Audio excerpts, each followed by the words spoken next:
Hello everyone and welcome back to a new Firestorm video. Alongside the info we got a few days ago, another Reddit user just leaked the intro trailer for Firestorm a few hours later. The intro trailer is the one that you see when you start the game mode for the first time and that explains how to play the game mode and what you have to do. So what we see here is not a full reveal or gameplay trailer, but the in-game trailer. Please note that this might not be the final version or only an early version of the trailer, but of course it could also be the one we will see in-game in a few weeks.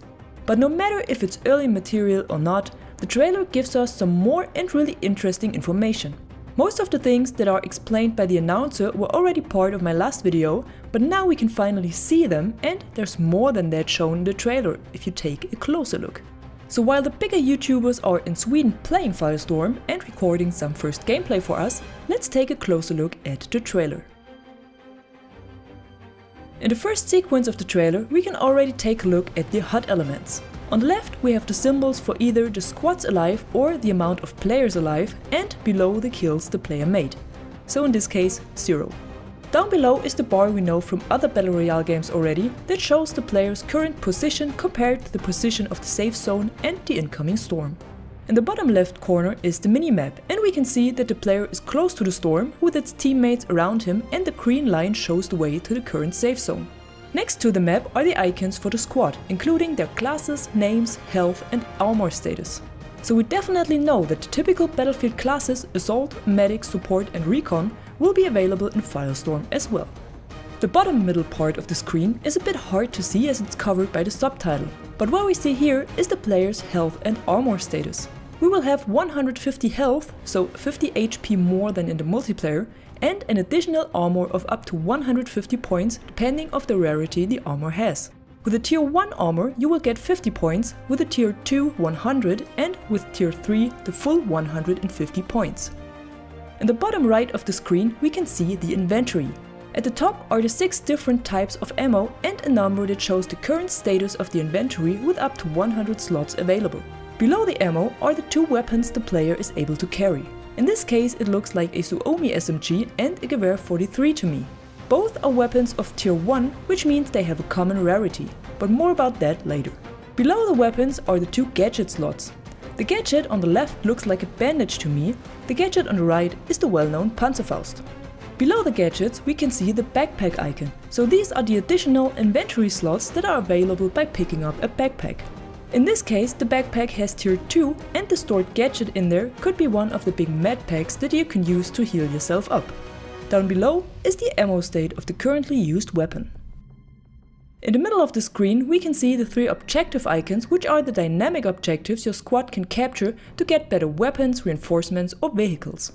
You can also see these at the top of the screen with a marker, so this will be the indicator for their position in the compass. On the right edge of the screen you can also see the indicators for your squad mates with their color and class icon. And last but not least, as I mentioned it already, on top of the screen we have the compass, like it should be available in every good Battle Royale game.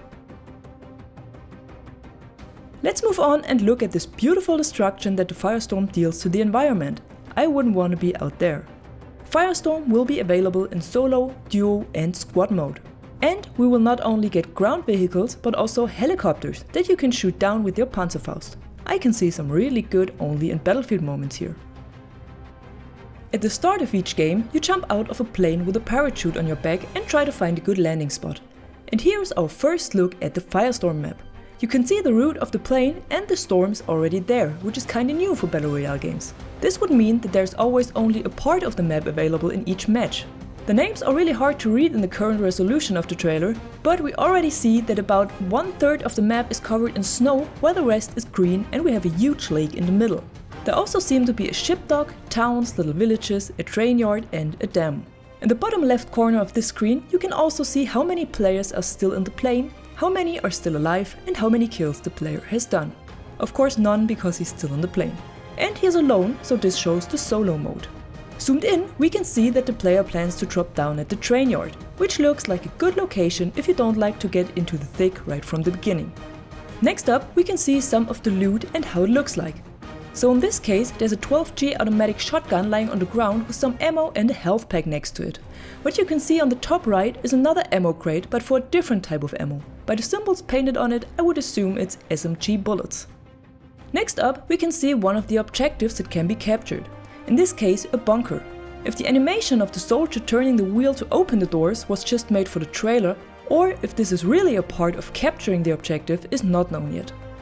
We also get a first look at the safes here that can be found all over the map and are filled with loot, like the supply bins in Apex Legends or the chests in Fortnite.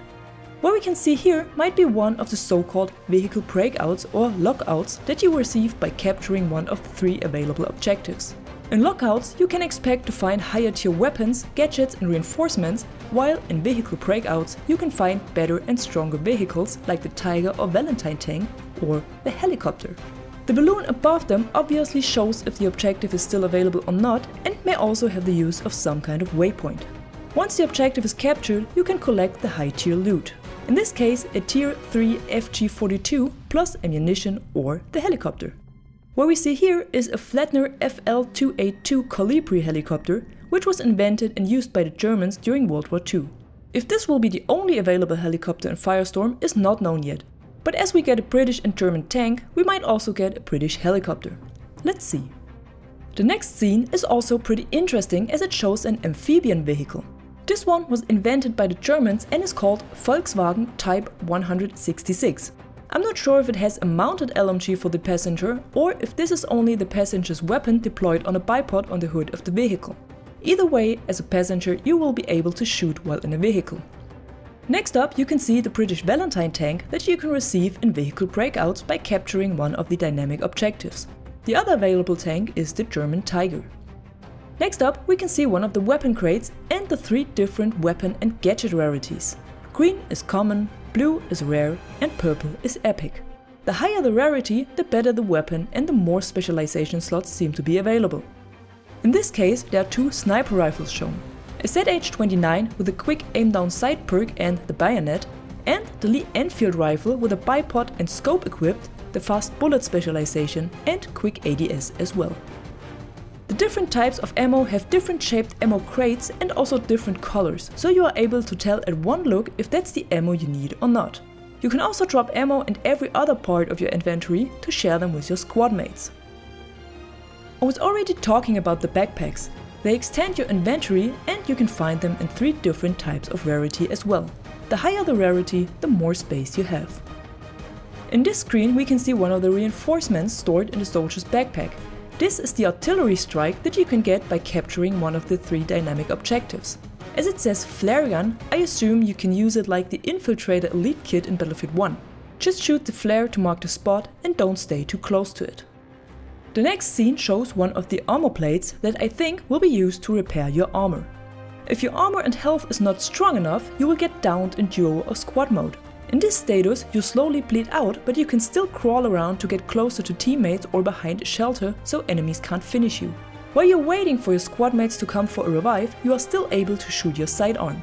This is really interesting as in all other Battle Royale games you are completely helpless once you're down. In Firestorm, you can still fight for your life or even down an enemy player with a low health status. Doesn't sound too bad, but let's see how it plays. If you are not getting revived or if you are finished off by the enemy, there's no second chance, no respawn, nothing. Only a personal end of round screen that shows your squads or personal position and kills made. So try to survive and get that victory. And that's all for now. I hope we get some more info, especially official info about Firestorm soon. If you like this video, give it a thumb up and subscribe to the channel for more Battlefield content. Until then, thanks for watching, I am the Catwoman and I see you on the battlefield.